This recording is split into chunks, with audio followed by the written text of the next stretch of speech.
বাংলাদেশ ইসলামী ছাত্র শিবির চট্টগ্রাম মহানগর উত্তর শাখার উদ্যোগে জগন্নাথ বিশ্ববিদ্যালয়, বেগম রোকেয়া বিশ্ববিদ্যালয়, বেরবি ঢাকা কলেজ, ঢাকা আলিয়া মাদ্রাসা সহ দেশের বিভিন্ন শিক্ষা প্রতিষ্ঠানে ছাত্রদল, যুবদল ও বিএনপির নেতাকর্মীদের সন্ত্রাসী হামলার প্রতিবাদে এক বিক্ষোভ মিছিল ও সমাবেশ অনুষ্ঠিত হয়েছে।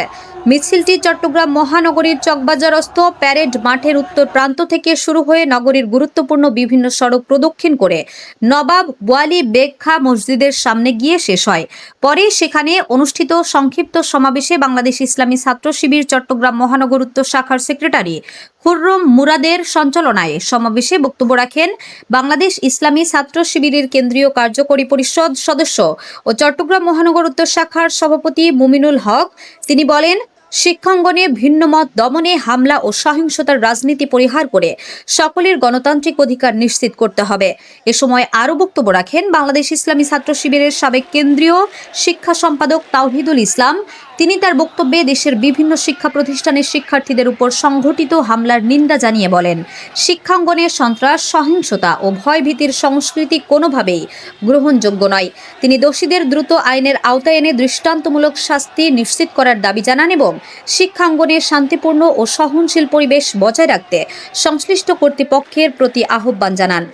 শিক্ষক, রিকশাওয়ালা, ভ্যানওয়ালা ঐক্যবদ্ধভাবে ফ্যাসিবাদকে বিদায় করেছিল, একইভাবে নব্য ফ্যাসিবাদকেও বাংলাদেশ থেকে বিতাড়িত করবেন ইনশাআল্লাহ।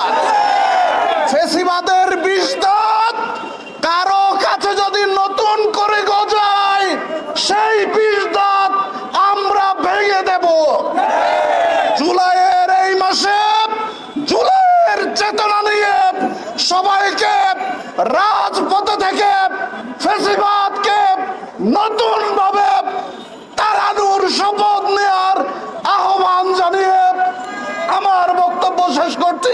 বাধ্য হয়েছে সংগ্রামী উপস্থিতি আজকে দেখতে পেলাম জগন্নাথ বিশ্ববিদ্যালয়ে চাঁদাবাজিকে কেন্দ্র করে জগন্নাথ বিশ্ববিদ্যালয়ের ছাত্রদের নির্বাচিত জিএস আব্দুল আলমের উপর হামলা করেছে।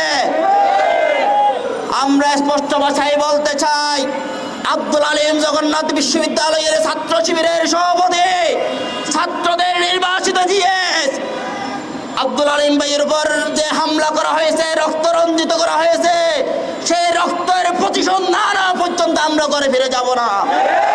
আমরা রক্তের প্রতিশোধ নেওয়ার জন্য রাজপথে নেমে এসেছি।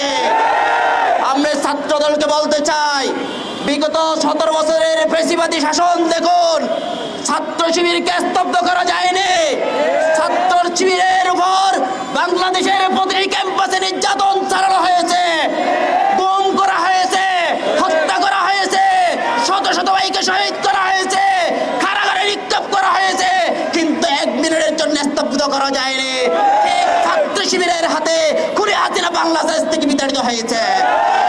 আমরা স্পষ্ট ভাষায় বলতে চাই, শেখ হাসিনা 17 বছর ক্ষমতায় ছিল। আপনারা যদি এভাবে চলেন 17 বছর ক্ষমতায় থাকতে পারবেন না।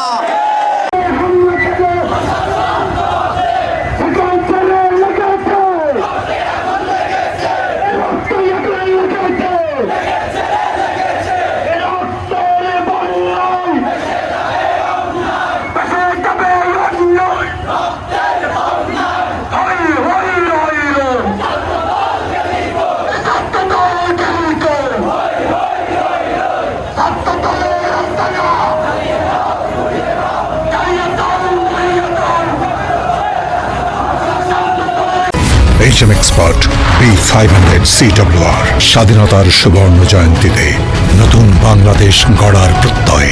HM Steel,